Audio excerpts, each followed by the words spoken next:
Assalamualaikum warahmatullahi wabarakatuh. Pada hari ini kami ingin membentangkan pembentangkan kami ini bagi kerja-kerja amal yang telah kami lakukan, iaitu kerja-kerja amal pertanian di tapak uban hijau.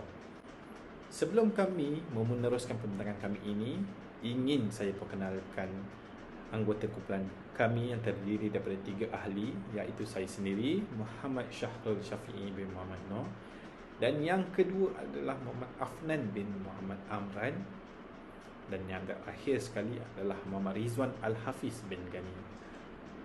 Daripada projek yang telah kami laksanakan ini, terdapat beberapa agenda yang ingin dibentangkan bagi memberi penerangan dan juga pemahaman yang lebih terperinci kepada pesyarah yang kami hormati, iaitu Syed Abdul Syukur.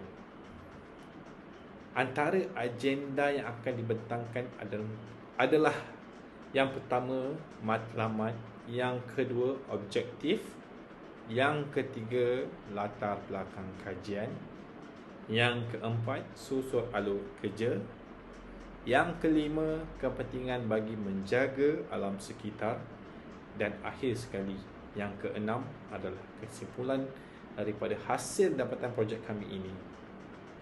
Jadi tanpa membuang masa, kita mulakan pembentangkan kita ini.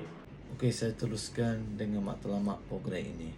Program ini adalah kerja amal pertanian yang dilaksanakan oleh pihak Ubin Hijau, di mana matlamat utama program ini untuk memupuk semangat cintakan kepada alam sekitar. Selain itu, didedahkan juga dengan kepentingan menjaga alam sekitar, flora, fauna dengan proses kita semula melalui aktiviti-aktiviti pertanian.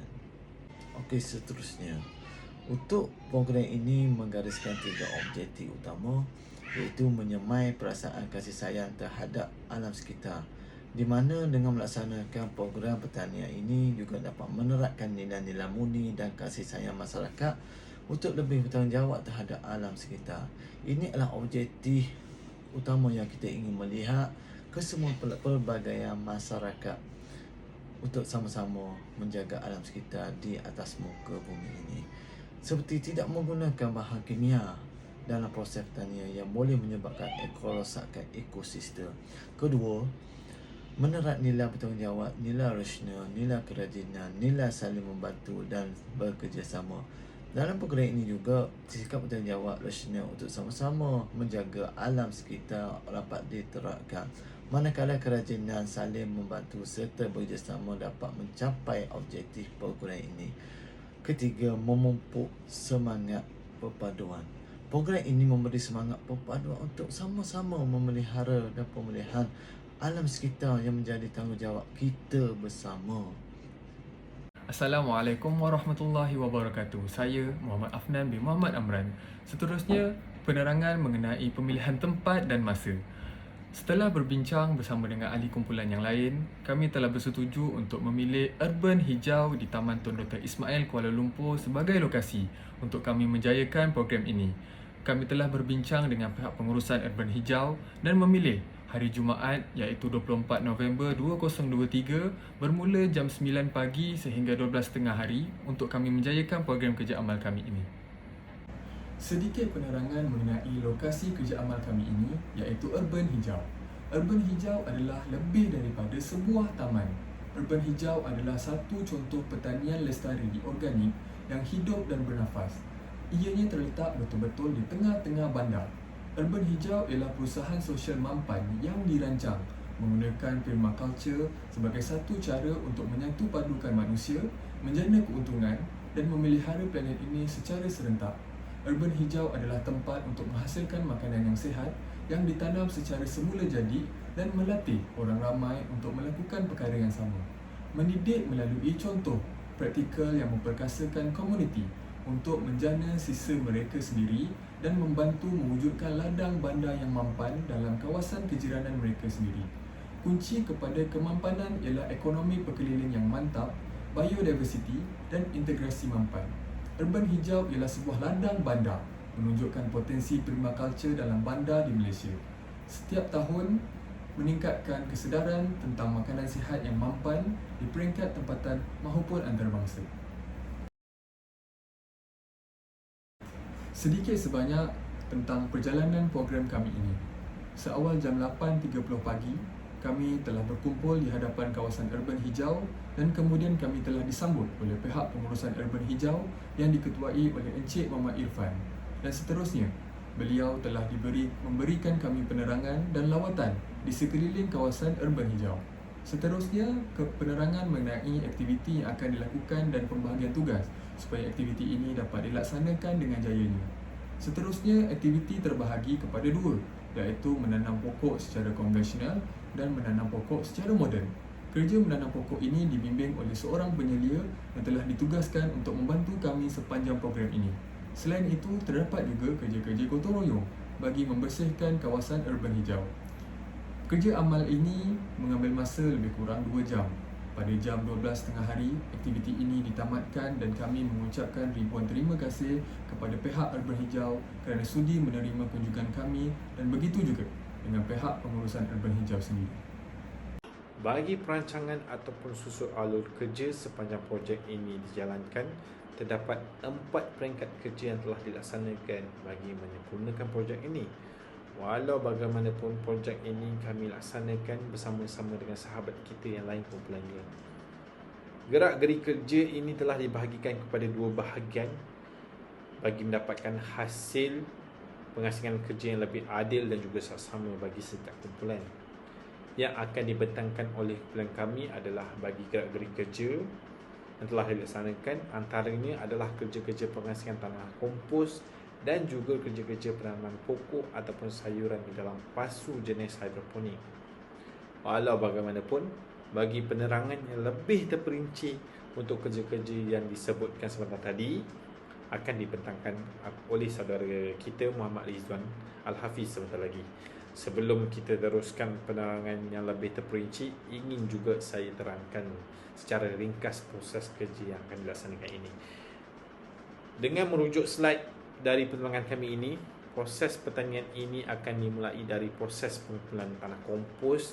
Lalu kompos-kompos tersebut akan diasingkan bagi mendapatkan hasil tanah kompos yang lebih halus dan terasing daripada sisa sampah jenis plastik dan juga kayu-kayu kecil.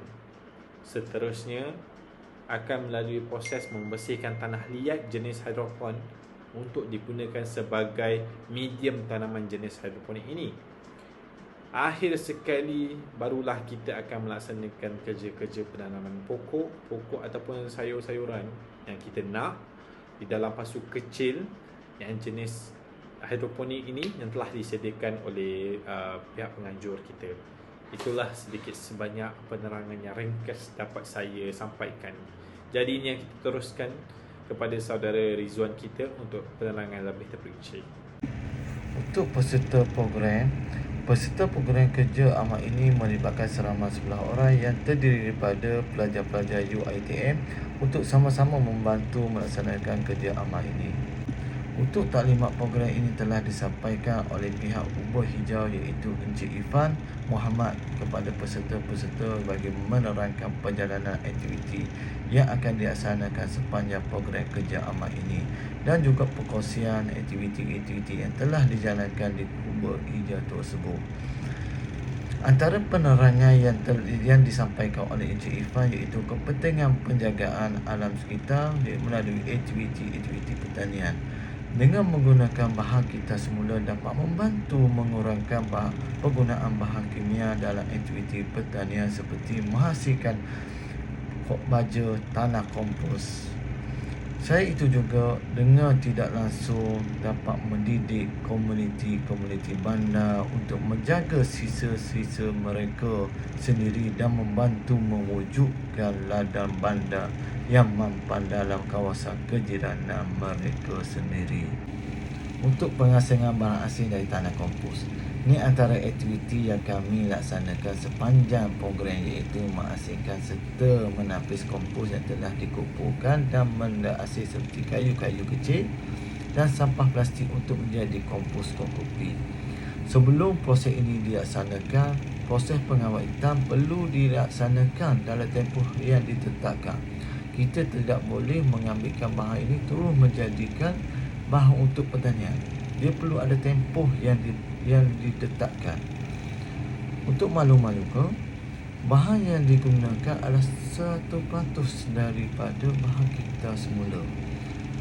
Selepas proses pengasingan tersebut dijalankan, kokopit tersebut akan diletakkan di dalam bekas yang lebih kecil untuk digunakan bagi menanam sayuran di dalam bekas pasu jenis hidroponik. Ini adalah video kami melaksanakan proses pengasingan tersebut.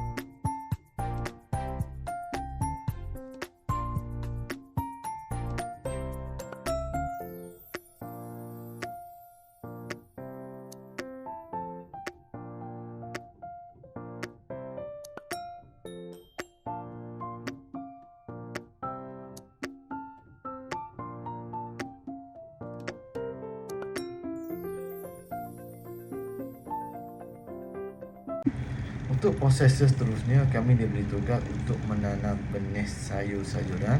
Setelah proses pengasingan kompos dan pembersihan tanah liat hidroton dibuat, proses terakhir adalah menanam sayur-sayuran yang bersesuai dalam pasu jenis hidroponik. Ini adalah video yang kami semasa proses menanam sayur-sayuran.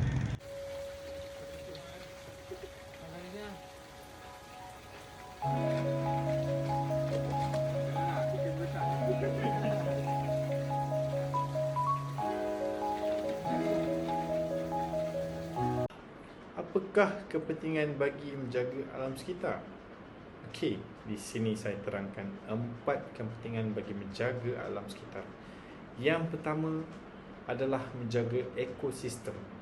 Kita perlulah menjaga ekosistem yang selalu kita bergantung kepadanya bagi kita melaksanakan kerja-kerja harian kita. Penjagaan ini mestilah dikekalkan bagi bekalan untuk kelangsungan kehidupan untuk generasi kita akan datang nanti. Bayangkan andai kata kita tidak menjaga ekosistem kita pada waktu sekarang, apakah akan terjadi pada generasi kita akan datang? Pastinya berlaku pelbagai pencemaran pada zaman anak cucu kita akan datang. Yang kedua adalah menjaga kebersihan alam sekitar. Apakah perlu kita jaga alam sekitar? Ya, adalah sangat perlu kita titik beratkan amalan menjaga alam sekitar bagi mengelakkan pelbagai pencemaran yang akan berlaku kemudian hari nanti. Tengoklah sekarang pelbagai bencana yang telah berlaku setiap kali hujung tahun menjelang pada saudara kita di Mata Timur. Sering sekali mengalami banjir kilat sehingga hilangnya tempat berteduh. Puncanya adalah kurangnya nilai-nilai dalam diri kita bagi penjagaan alam sekitar. Ketiga pula, menjamin sumber pada masyarakat hari ini dan juga akan datang. Sumber-sumber tersebut yang dapat difahami adalah daripada sumber penambatan maupun juga sumber makanan. Akhir sekali, yang keempat, mewujudkan suasana yang selesa. Ini pastinya kita sendiri dapat amati dalam kehidupan kita seharian. Boleh ke kita selesa jika persekitaran kita dipenuhi dengan sampah sarap dan juga bau yang tidak menyenangkan? Mestilah tak boleh. Jadinya, inilah sedikit sebanyak kepentingan yang dapat dikupas daripada hasil projek kami ini. Kesimpulan yang dapat dibuat secara tuntas, banyak kepentingan yang perlu dipelihara dalam menjaga kebersihan alam sekitar.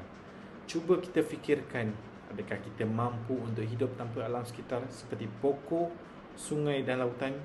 Pastinya tidak, kerana hidup kita bergantung kepada fungsi-fungsi alam sekitar ini. Dengan kemudahan penyebaran maklumat masa kini, setiap hendaklah mengambil kesempatan tersebut untuk memberikan kesedaran kepada diri tentang kepentingan penjagaan alam sekitar. Setiap inisiatif ke arah pemeliharaan dan juga pemeliharaan alam sekitar wajar disokong dan disertai oleh individu, masyarakat dan juga negara. Bak kata pepatah, tiada gunung yang tidak dapat didaki, tiada lurah yang tidak dapat dituruni. Peribahasa tersebut jelas menunjukkan jika kita beriltizam untuk melakukan sesuatu, pasti ada cara yang terbaik untuk kita merealisasikan dengan berjaya.